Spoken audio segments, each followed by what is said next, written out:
sekolah minggu yang ada di rumah. Nah, di hari Minggu ini kami berharap anak-anak sekalian selalu dalam perlindungan Tuhan.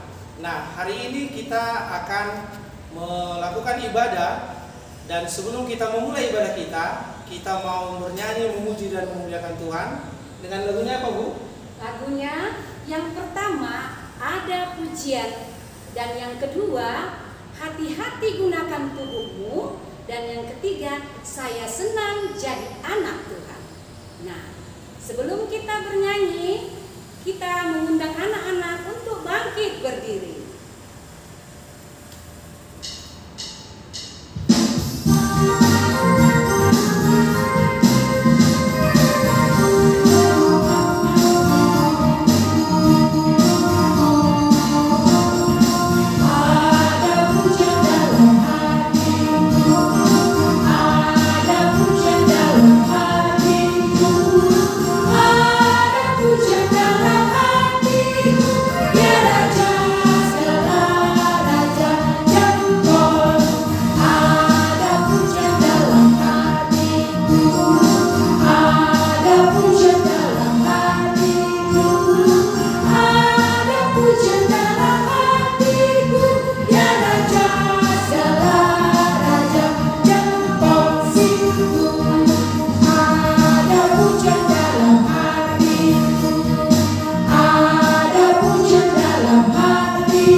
Nah, anak-anak sekolah minggu, kembali kita ingin memuliakan dan memuji nama Tuhan melalui satu buah lagu yang berjudul Kasih Yesus Manis dan Indah.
Nama adik saya Aina Titonang. Kami dari Wik Alekdame.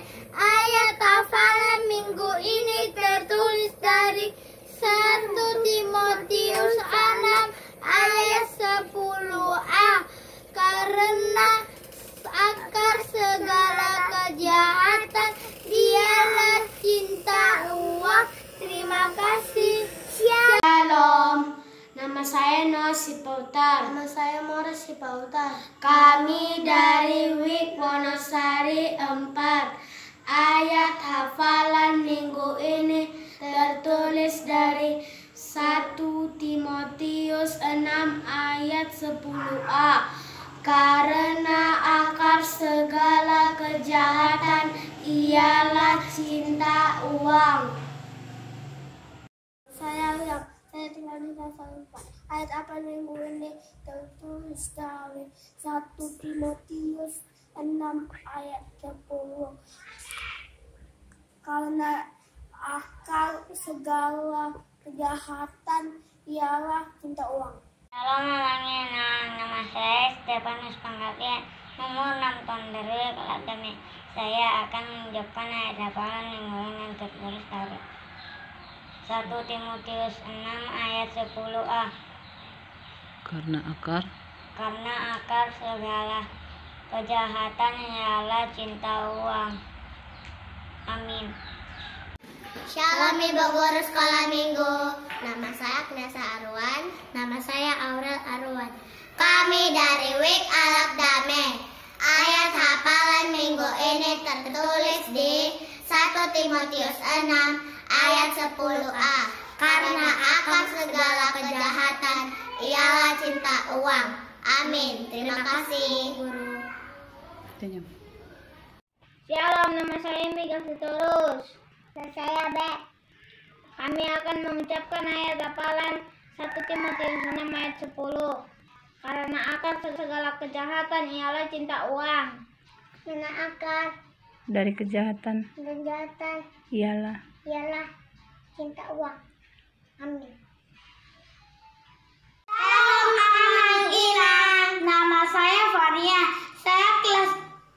Saya orang kecil dan saya dari Wik Alekdame. Saya Valence Iren Panjaitan.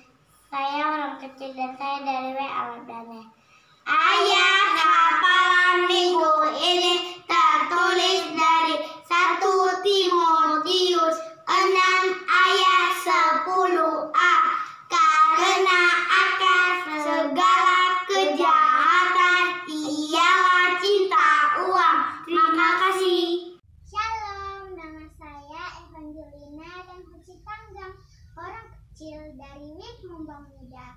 Ayat hafalan minggu ini tertulis dari 1 Timotius 6 ayat 10a.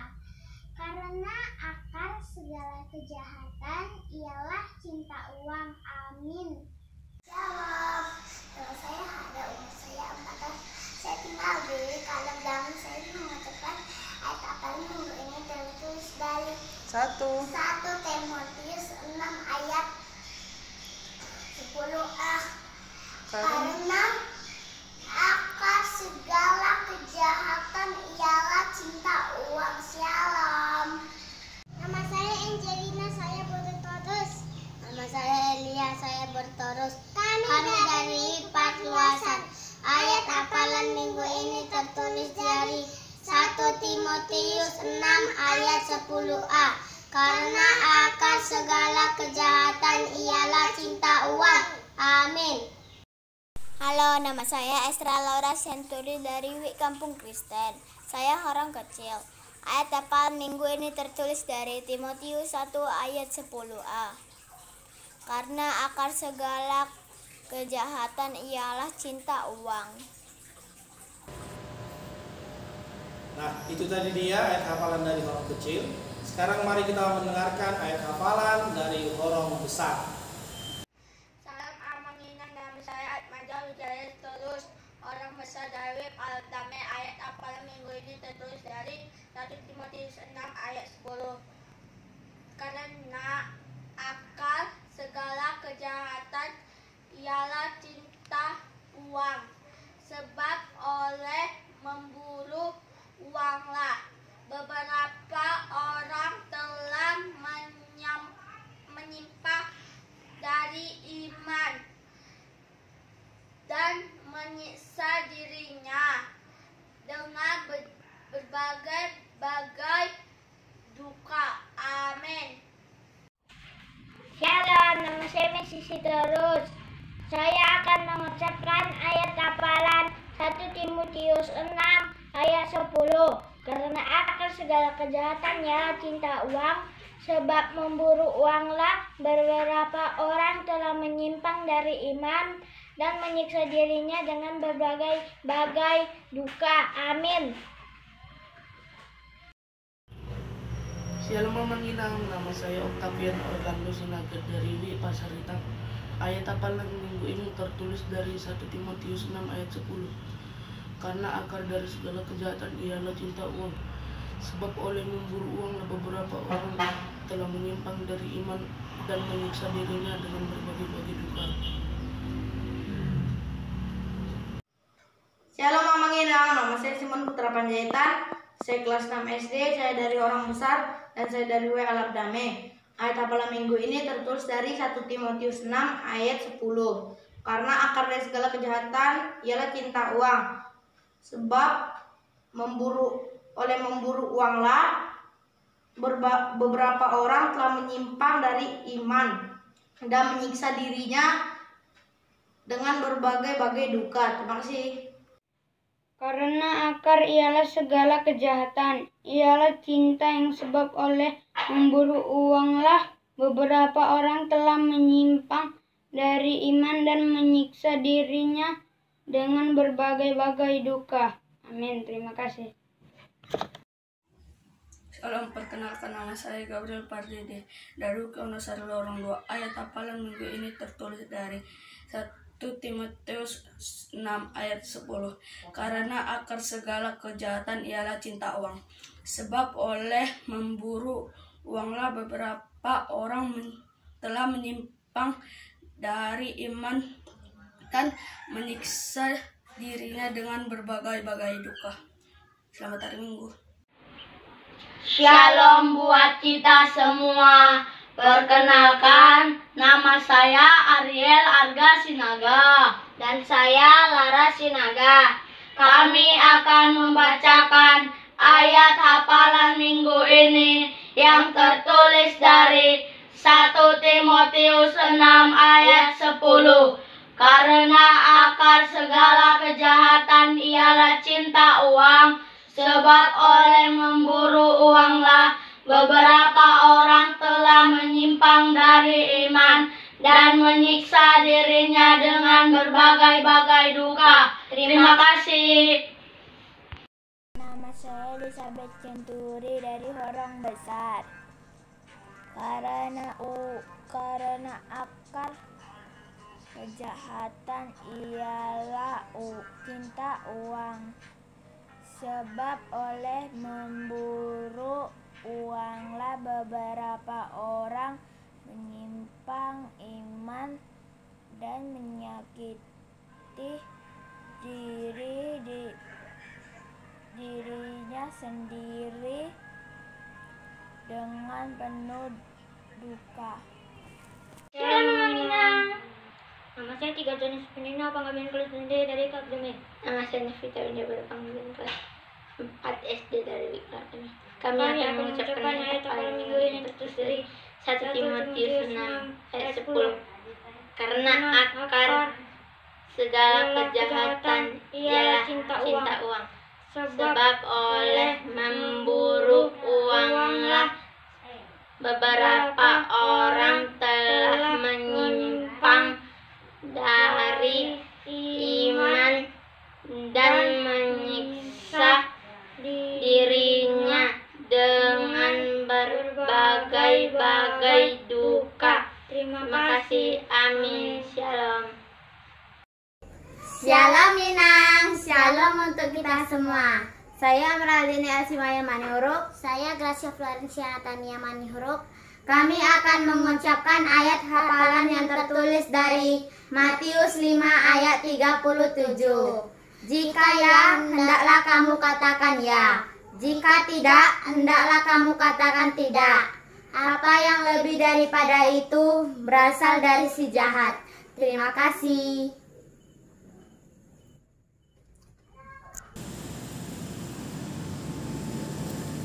Nah, anak-anak, kita telah mendengarkan ayat hafalan dari orang kecil dan orang besar.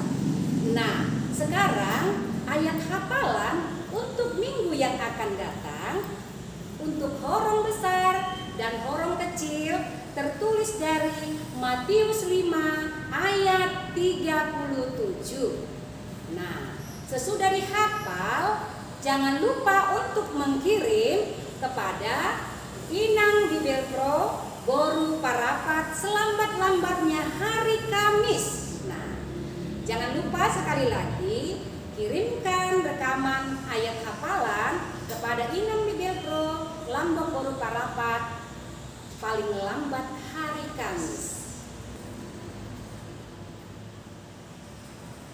Nah, sebelum kita mendengarkan firman Tuhan, mari kita bernyanyi dari Kidung Jemaat nomor 57 ayat 1.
Kita berdoa. Puji dan syukur kami ucapkan kepadamu ya Tuhan Allah Bapa kami, atas berkat dan anugerah yang Engkau berikan kepada kami hingga pada pagi hari Minggu ini. Ya Tuhan Allah Bapa kami, dalam ibadah kami ini kami hendak mendengarkan firman-Mu. Biarlah firman Tuhan yang akan kami dengarkan dapat kami lakukan di dalam kehidupan kami dan menjadi anak-anak sekolah minggu yang Tuhan inginkan menjadi dan menyenangkan hati-Mu. Terimalah doa kami, di dalam nama Yesus kami berdoa dan mengucap syukur. Amin.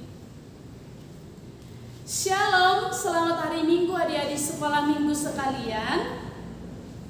Firman Tuhan untuk kita pada ibadah kita hari ini tertulis dalam Matius 26 ayat 57 sampai 68. Matius 26 ayat ayat 57 sampai 68. Mari kita baca bersama-sama 2-3-nya.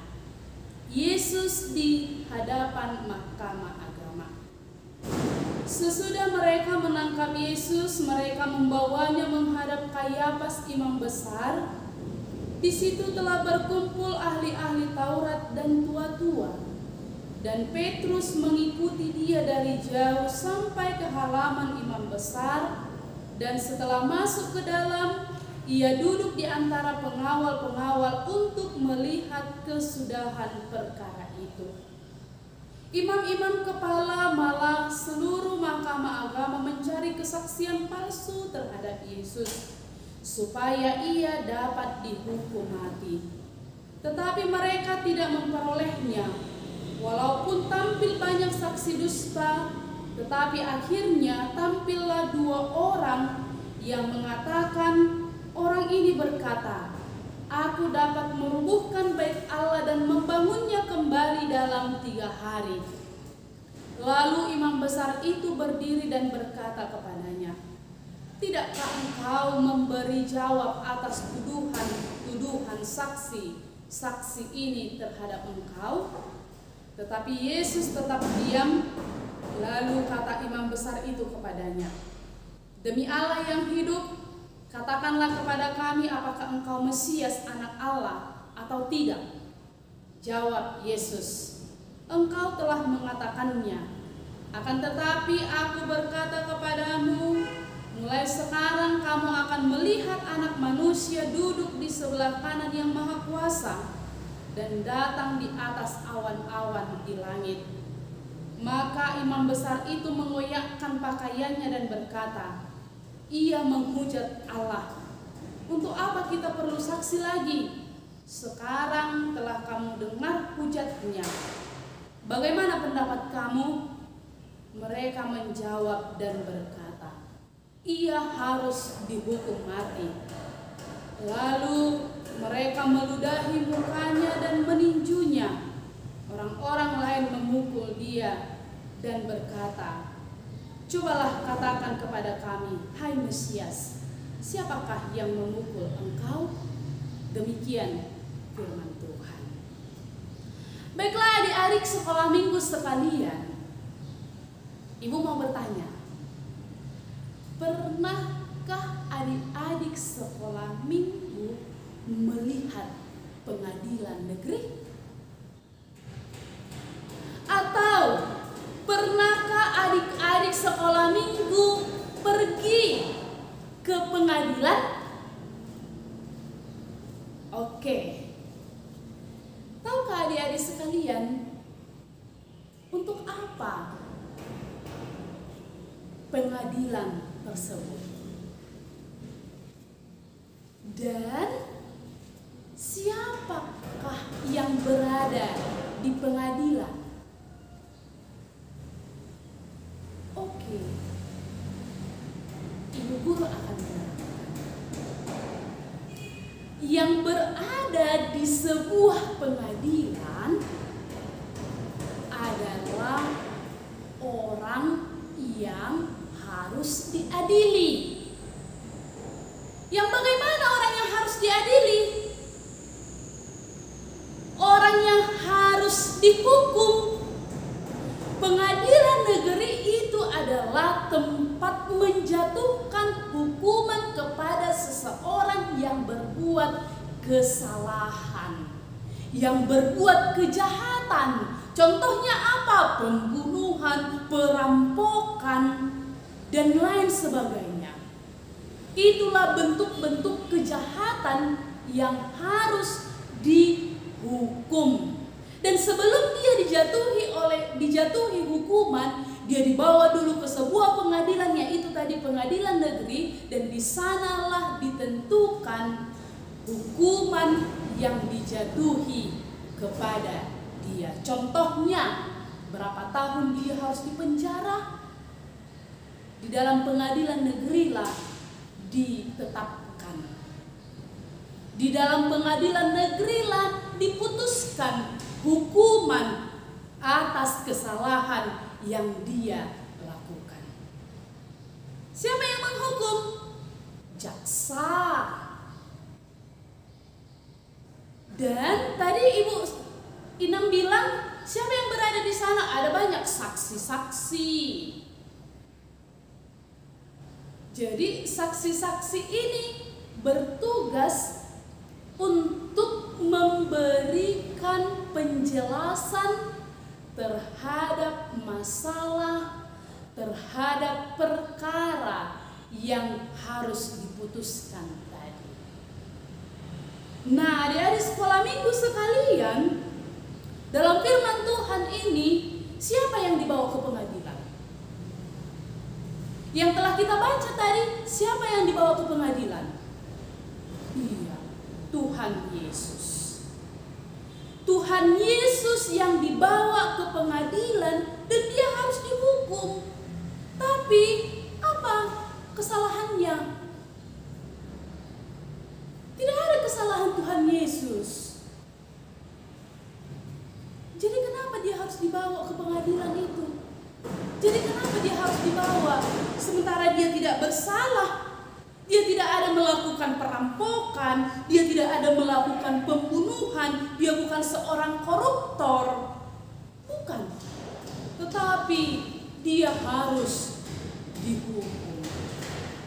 Tetapi dia harus dibawa menghadap mahkamah agama yang dituliskan tadi di sini. Dibawa dia ke hadapan Kayafas imam besar.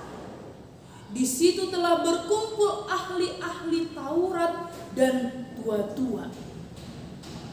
Di mahkamah agama tadi, di situ telah berkumpul banyak orang yang akan mengadili Tuhan Yesus. Dan setelah dia dibawa ke sana, Tuhan Yesus sampai di mahkamah agama tersebut. Imam-imam kepala, seluruh orang-orang mencari kesaksian palsu terhadap dia. Kesaksian palsu yaitu menyatakan yang tidak benar. Kesaksian palsu maksudnya mereka menyatakan yang bukan kesalahan Tuhan Yesus. Tetapi tadi ada dalam ayat yang ke-60 ada dua orang yang bersaksi. Dia menyatakan, orang ini berkata, aku dapat merubuhkan bait Allah dan membangunnya kembali dalam 3 hari.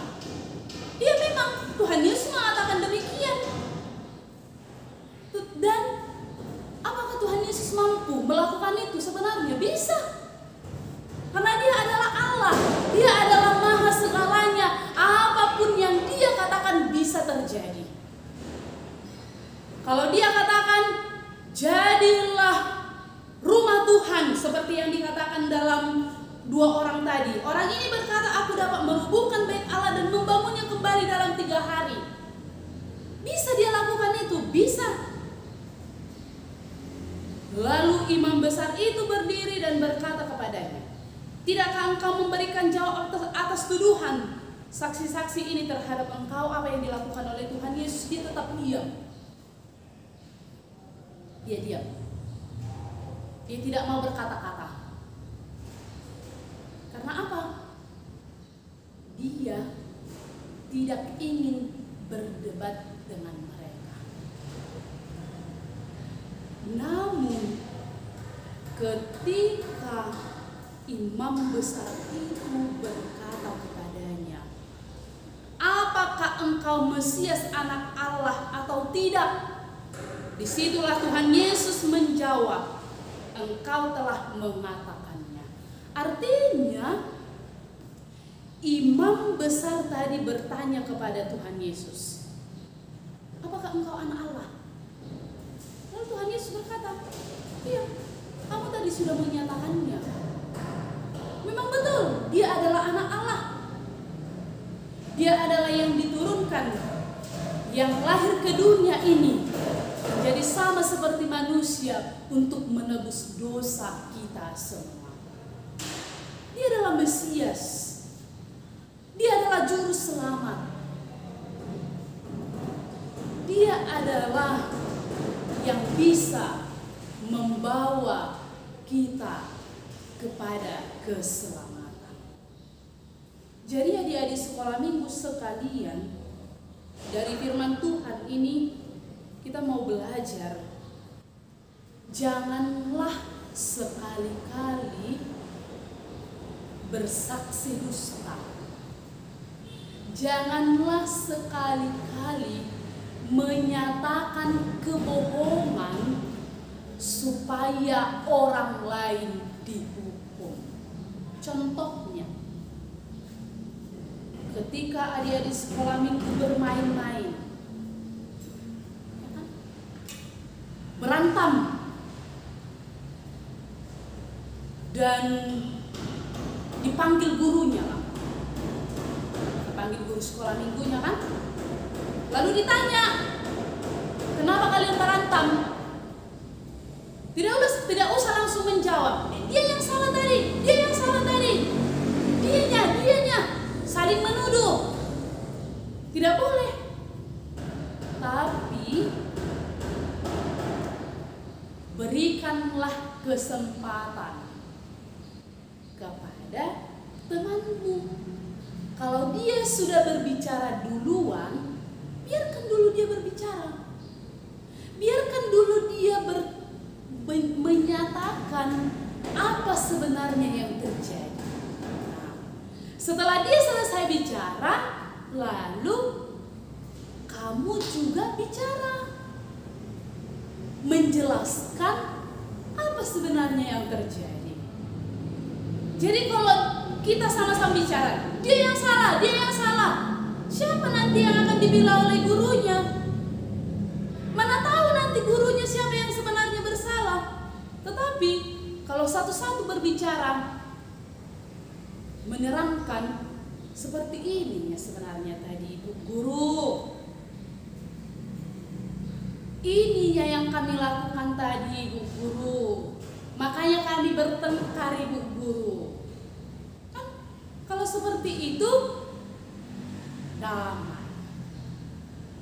Kalau seperti itu tidak ada lagi yang saling menyalahkan, tetapi berdamai.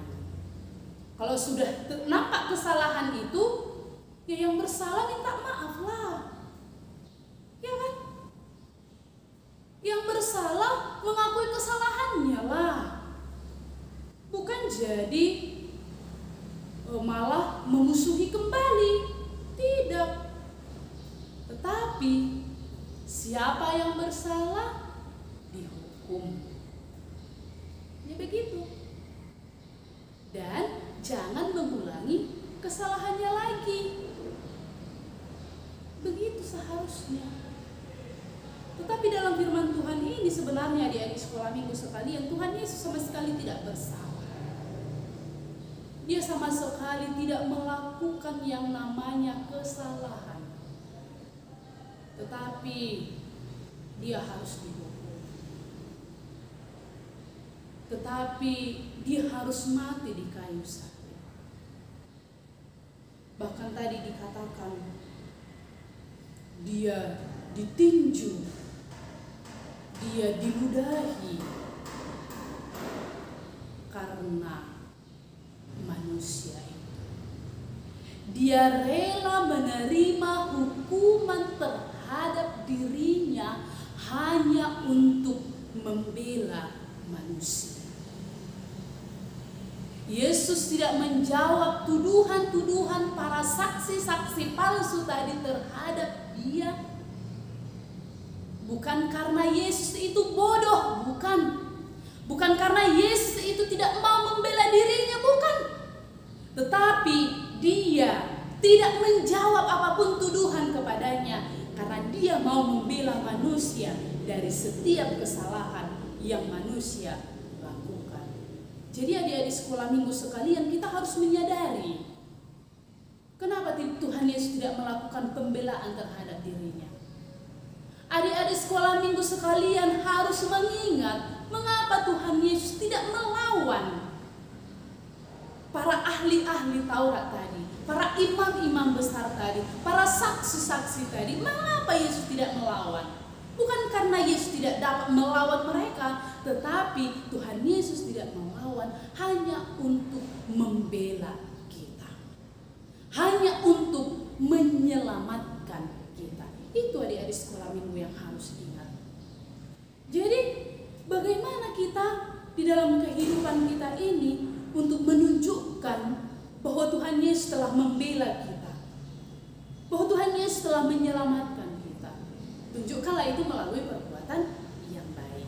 Contoh tadi sudah Ibu katakan, jangan bersaksi dusta, jangan berbohong, tetapi ucapkanlah yang sebenarnya terjadi. Tetapi katakanlah apa faktanya, apa kenyataannya, bagaimana sebenarnya kejadian tersebut jika kita melihatnya. Itu dia di sekolah minggu sekalian. Jadi lakukanlah itu di dalam kehidupanmu, lakukanlah yang baik di dalam kehidupanmu, teladanilah Tuhan Yesus di dalam kehidupanmu, teladanilah Dia di dalam setiap langkah, di dalam setiap kegiatanmu, supaya kita tetap bersemangat. Kita di dalam kehidupan kita ini senantiasa memuji, senantiasa mengingat pengorbanannya yang rela mati di kayu salib hanya untuk menyelamatkan. Amin. Marilah kita berdoa. Kami kembali ucapkan puji dan syukur kepada-Mu ya Tuhan Allah Bapa kami, atas anugerah yang Engkau berikan kepada kami, dan sapaan firman-Mu kepada kami di ibadah minggu hari ini. Engkau rela memberikan diri-Mu. Engkau sama sekali tidak membela diri-Mu sendiri hanya untuk menyelamatkan, tetapi Engkau membela kami, tetapi Engkau memberikan diri-Mu dipukul, diludahi hanya untuk menyelamatkan. Terima kasih ya Tuhan. Terima kasih atas pengorbanan-Mu di dalam kehidupan kami ini.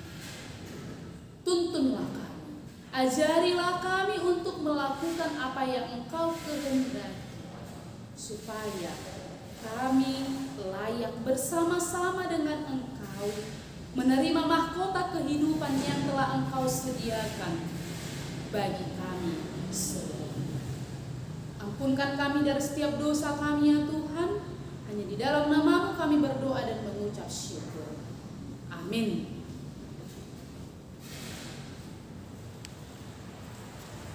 Nah, anak-anak sekolah minggu, sebelum kita menutup ibadah ini, kita bernyanyi dari Kidung Jemaat nomor 178 ayat 1 sampai dengan ayat 2.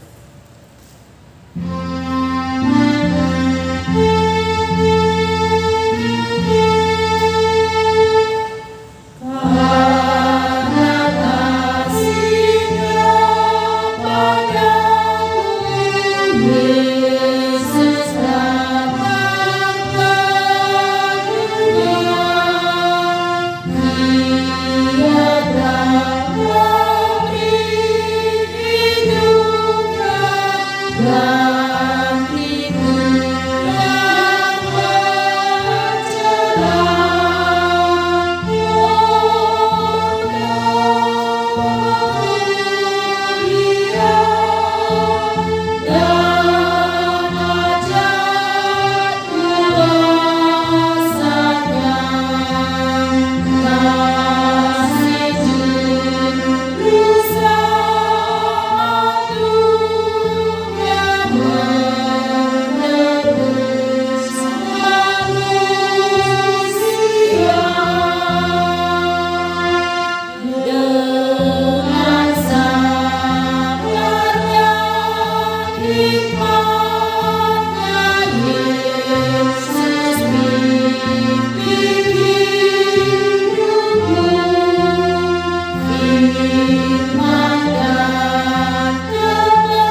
Marilah kita akhiri ibadah kita pada pagi hari Minggu ini secara bersama kita mengucapkan doa Bapa kami.